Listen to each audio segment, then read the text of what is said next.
Okay.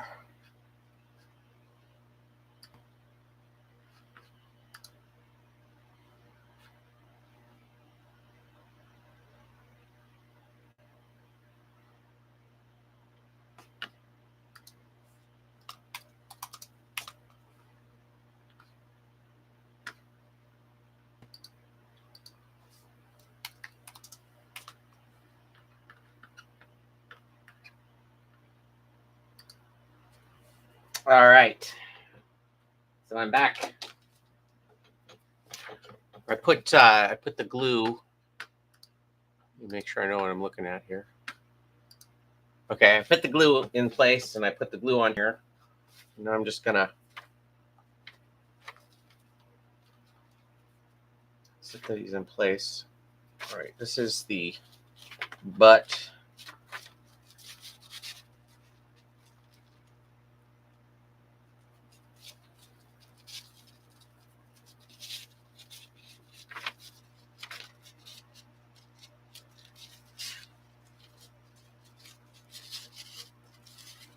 You basically just kind of work it around until it's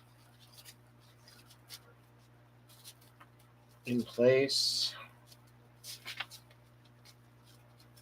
Kind of push it down. Same on the top.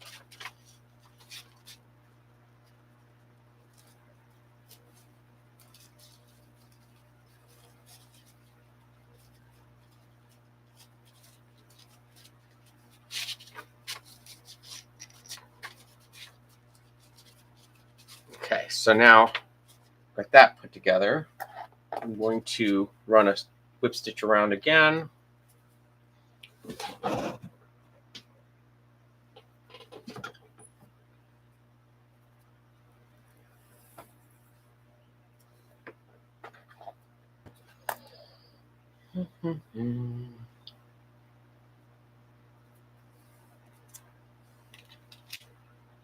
Eventually, I'd like to get to a point where people leave messages on the comment section of these videos.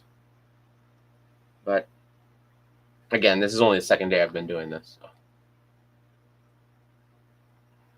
I kind of want to start doing this was suggested by my friend Eric, of doing a 2-day puppet build every week and filming it. Maybe I'll just like sit here and have a camera going while I do it. I want to adjust this camera because it's driving me crazy.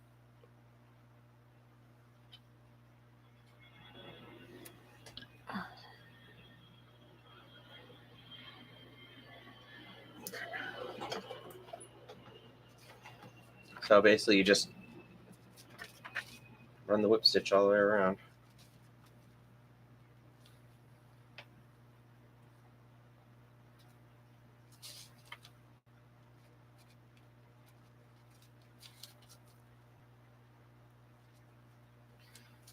And I've done it where I've been in a hurry and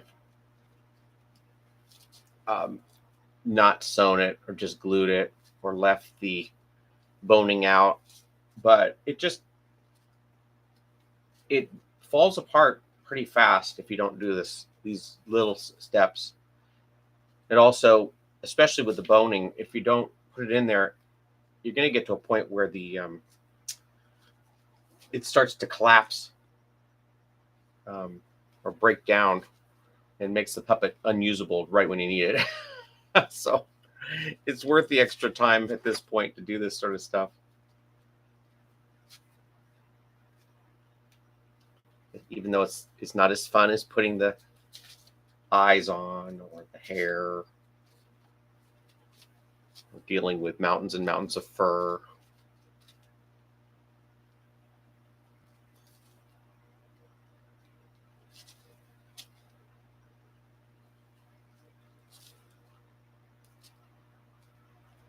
Again, I usually, when I'm doing the, I don't usually write in black Sharpie on these things because it will show up through a lot of fabrics. But because this the fur that I'm using on this thing is such a dark gray, I'm not too worried about it bleeding through. I guess I'll really worry about it when I actually put it on there and see that it does bleed through. But usually I want to use use a Sharpie that's close in color to the final color of the skin. So if I use if I'm using a yellow fabric, I usually use a yellow Sharpie, or a blue fabric, I use a blue Sharpie, that sort of thing.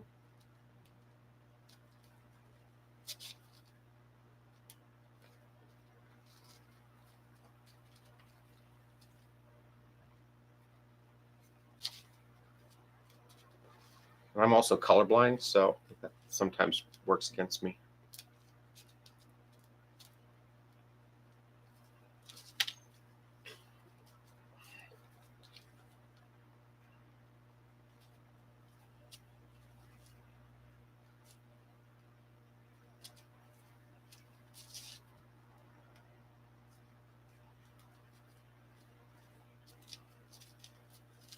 Yeah, that's a little better.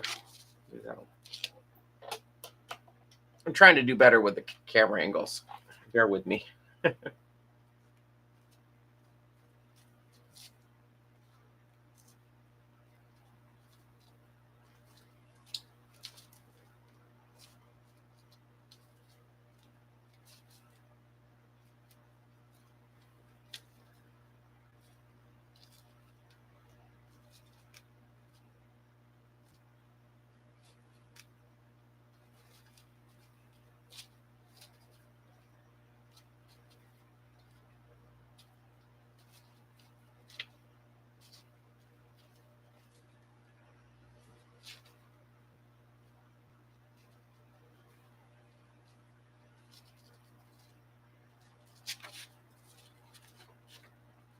Oh, I'm doubled up. Okay, great. I can tie this off.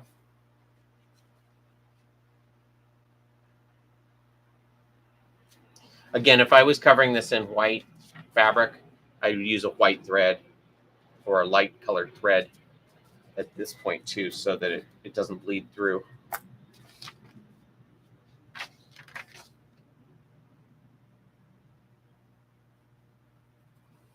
I also probably should use a better quality of thread. This is just the Coats and Clarks.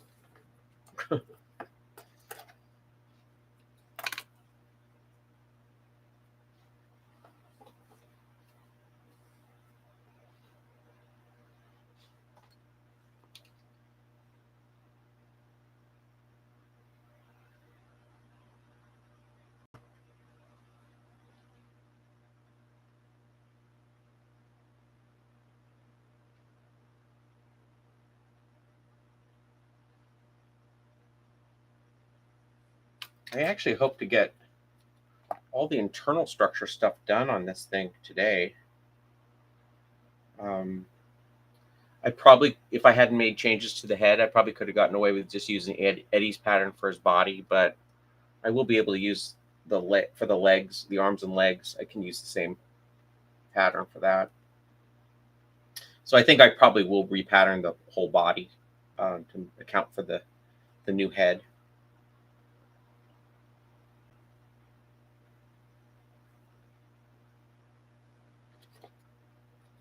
But okay,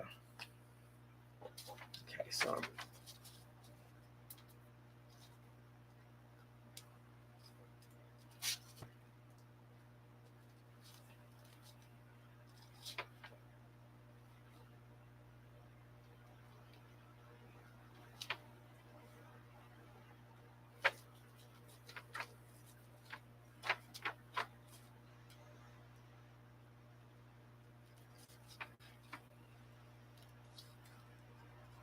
I keep looking up to see if anybody's watching this thing.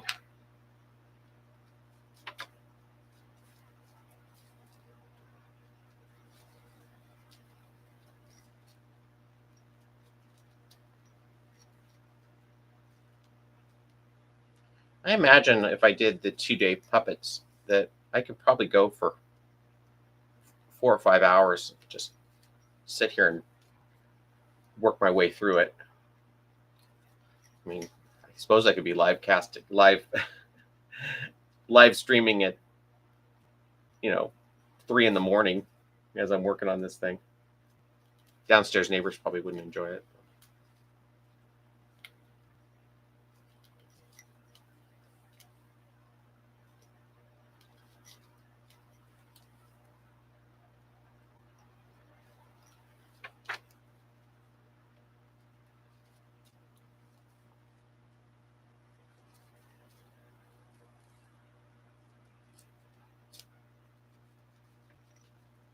Oh, there is somebody here. There is somebody.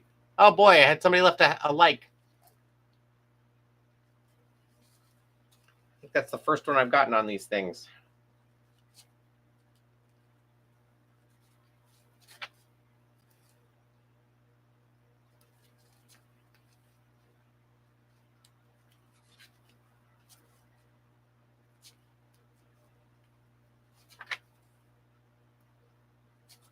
If you haven't been able to tell, I'm not much of a tailor.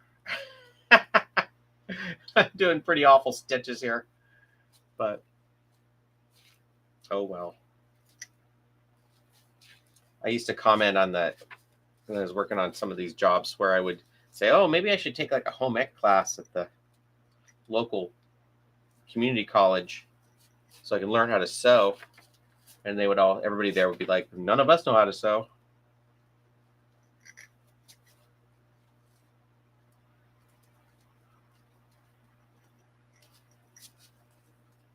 I think you pick up the skills that you need by doing a lot of this stuff.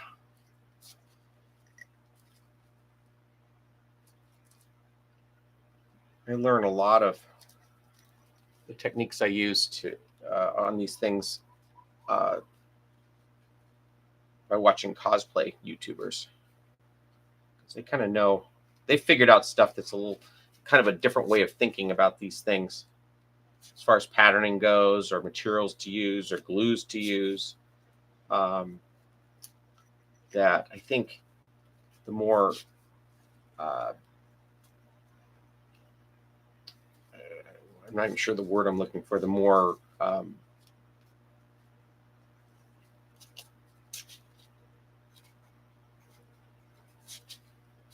disciplined, I guess, costume making or tailoring world wouldn't really think of.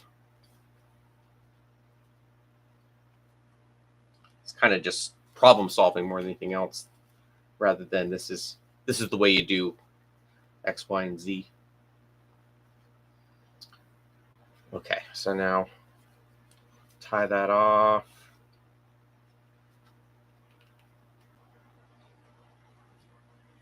Okay.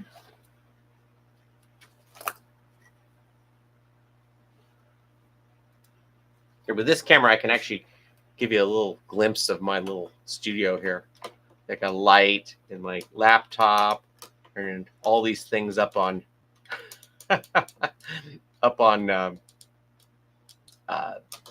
all these stands so that I can get stuff done, and still have a table that it isn't all covered and stuff. Okay, so his bodies, the inside structure is all done. Got the front, got the back. It's upside down, the front and the back. And I'm going to put it into the body, which is also done, or the head in the body that is also done. So line up the two seams. All right, so we want to make it so that the bottom of my wrist here is right where the clavicle would be on the real animal.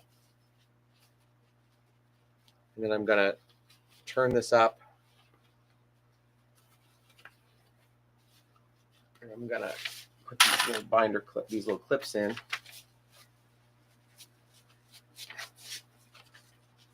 going to make sure that the seams are in the right spot, though, before I do that. There's no going back on this next step.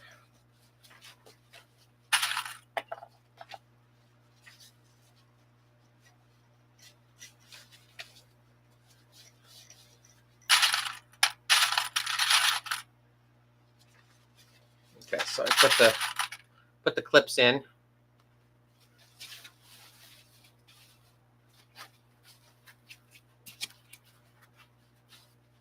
Okay, so now he's got everything you have of something that it's only attached at the bottom here. But now I want to put a tube of that jersey mesh on the outside of here. And I think I actually have a picture. Well, I don't have it handy, but of what I'm going to do. But what I'm going to do is I'm going to make a, what is it going to be? It's going to be about a 6-inch piece of, yeah, I think 6 inches would be about right. 6-inch piece of jersey mesh. And then I'm going to glue that in place and then sew it on the outside of the neck. And that'll make so that the fur can drape correctly when I put that onto the neck. So he's got 3 layers here. He's got the inside liner, he's got jersey mesh over that, and then he's got fur over that. And that allows him to, it gives it a little structure under the neck here, since it all is just fabric. What I did do on this one that I had to end up going through his neck and fixing after I had him together was I attached the jersey mesh to his chin, and that didn't give him enough mobility here. So I'm just going to leave that open on when I do this one. So it's the one thing I do remember about this thing.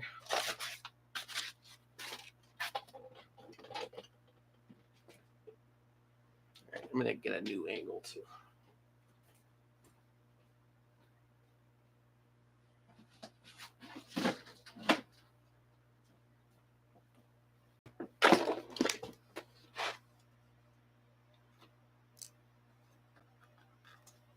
I have different types of mesh. This is the stuff I used on this already, and it does have a stretch that goes one way and not the other. You want the stretch to go across the neck like so.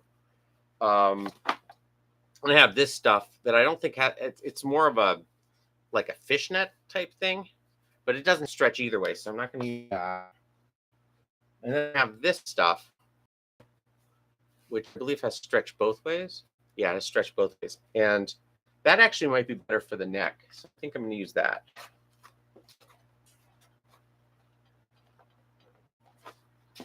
Again, you never know what you're going to get, especially now that you can't go to a place like Joann's. It's local. You're kind of at the mercy of whatever they put online as a, as your description. So it's always good to keep a notebook of everything that you're going to use. So I am going to measure this out.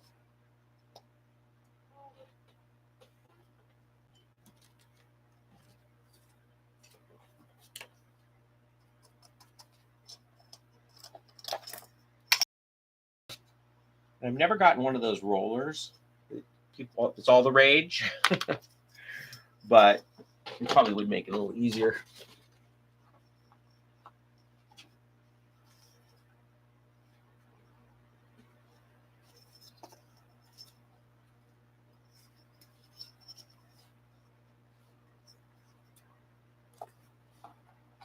Use exactly F2.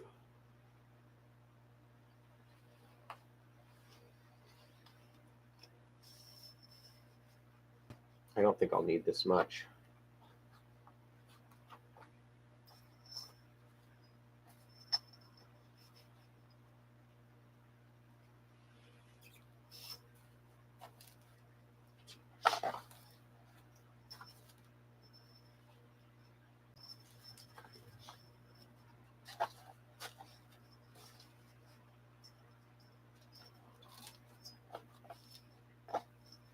So I saw a guy on the Muppet Makers group build a really cool scooter.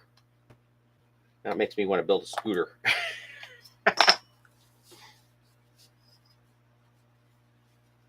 Just what I need.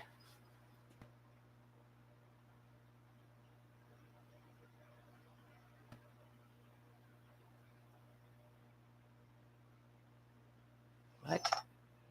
Error more than one in.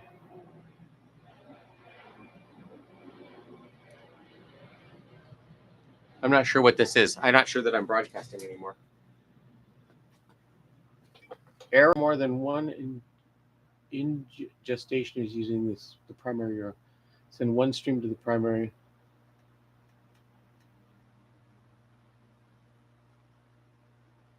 I don't understand. Okay, I'm going to end the stream, I guess, and start over.